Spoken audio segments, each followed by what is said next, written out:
Apa kabar mirsa? Kita berjumpa dalam Warta Parlemen. Informasi aktual seputar parlemen bersama saya Yusli Hayanti. Komisi 6 DPR RI mendorong para pelaku usaha mikro, kecil, dan menengah untuk mengembangkan minat kewirausahaan dengan mengikuti pelatihan-pelatihan yang diselenggarakan pemerintah agar dapat menghasilkan produk-produk yang berkualitas dan dapat bersaing di pasar global. Dalam rangka reses masa persidangan keempat tahun sidang 2016 hingga 2017, Komisi 6 DPR RI melakukan kunjungan kerja ke Provinsi Sulawesi Selatan baru-baru ini. Salah satu yang menjadi perhatian tim Komisi 6 adalah perkembangan sektor usaha mikro, kecil, dan menengah atau UMKM.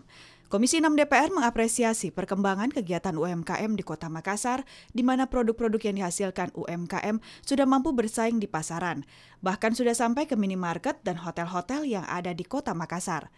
Ditemui usai rapat, anggota Komisi 6 DPR RI, Idris Laina mengatakan sektor usaha kecil dan menengah di Kota Makassar mengalami perkembangan yang cukup maju. Idris Laina berpendapat unit kegiatan kecil dan menengah yang ada di Makassar ini bisa jadi percontohan secara nasional dan bisa diekspor sampai ke luar negeri. Idris juga mengajak para wirausahawan muda untuk mengembangkan minat kewirausahaan dengan mengikuti pelatihan-pelatihan.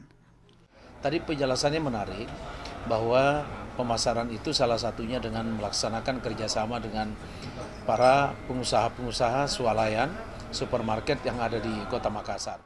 Anggota Komisi 6 DPR, Syahrani Mataja mengatakan DPR akan mendorong usaha kecil dan menengah supaya nanti barang-barang yang dihasilkan oleh home industry bisa dikenal dan bersaing baik di dalam maupun di luar negeri. Level tinggi itu. Nah, saya berharap ini juga nanti bisa menjadi percontohan yang sangat baik di Makassar ini. Dan tadi juga saya dorong tidak hanya beberapa hasil UMKM itu ya, yang bisa dipasarkan di mana di mall dan sebagainya, tapi coba bagaimana makanan-makanan yang khas ya, yang dikenal di daerah ini itu masuk gitu.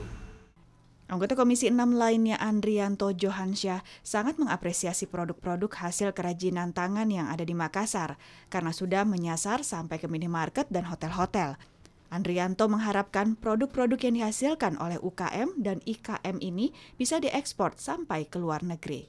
Kami di sini di Komisi 6 sangat mendorong agar produk-produk UKM dan IKM pemasarannya semakin bagus. Di antaranya melalui pemasaran ke minimarket modern yang ada di tanah air.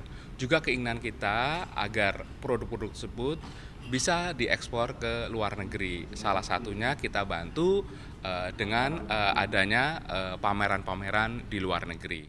Dari Provinsi Sulawesi Selatan, Andri, TVR Parlemen melaporkan. Terkait minimnya tenaga pendidik dan guru di sejumlah sekolah tingkat dasar dan menengah, baik negeri maupun swasta di Kabupaten Kuburaya, Provinsi Kalimantan Barat, Komisi 10 DPR RI mendesak pemerintah pusat untuk segera memberikan solusi efektif terkait pemerataan penempatan guru dan tenaga pendidik di berbagai daerah di tanah air.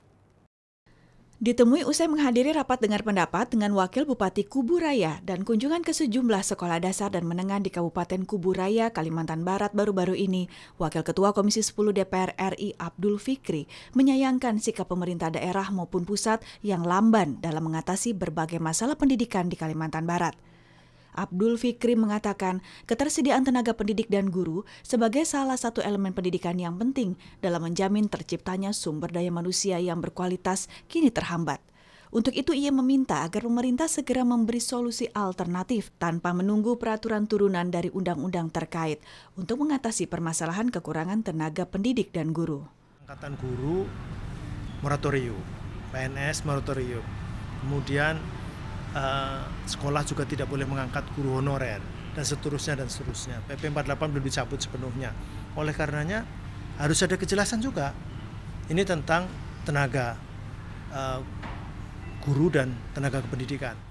Wakil Ketua Komisi 10 DPR RI Sultan Adil Hendra meminta pemerintah agar sektor pendidikan mendapatkan anggaran yang memadai dan ideal.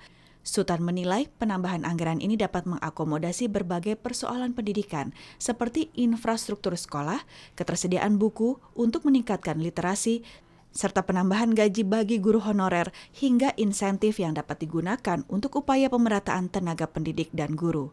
Guru mereka merasakan betul bahwa pada saat sekarang ini banyak yang akan pensiun. Sehingga mereka akan kekurangan guru ke depan. Kurangnya koordinasi antara pemerintah, daerah, dalam hal ini provinsi dan juga pusat, dari 280 guru PAUD yang akan ditempatkan di daerah tertinggal, ini juga tadi daerah 3T itu hanya yang tepat 80. Berarti 200-an ini tidak tepat sasaran.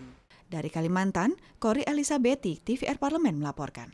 Dalam rangka meningkatkan pembangunan infrastruktur pariwisata di Provinsi Kepulauan Bangka Belitung, Komisi 5 DPR RI mendorong Kementerian Perhubungan dan Kementerian Pariwisata untuk saling bersinergi dalam mengoptimalkan percepatan dan pemerataan pembangunan di Bangka Belitung. Ditemui dalam rangkaian kunjungan kerja Komisi 5 DPR RI ke Provinsi Bangka Belitung baru-baru ini, Ketua Komisi 5 DPR RI Fari Jemi Francis mengatakan, kunjungan wisatawan domestik dan mancanegara ke pulau-pulau di Belitung masih belum sesuai dengan target pencapaian. Untuk itu pemerintah harus memikirkan bagaimana mengembangkan dan menyusun program yang berkaitan langsung dengan pariwisata. Lebih lanjut, Fari menegaskan, infrastruktur yang memadai juga harus menjadi prioritas utama. Di antaranya keberadaan dermaga untuk tempat berlabuh kapal-kapal yang didukung dengan transportasi darat yang memadai. Kita harus memikirkan bagaimana pulau ini bisa dikembangkan dan didukung ya program-program yang berkaitan dengan pariwisata.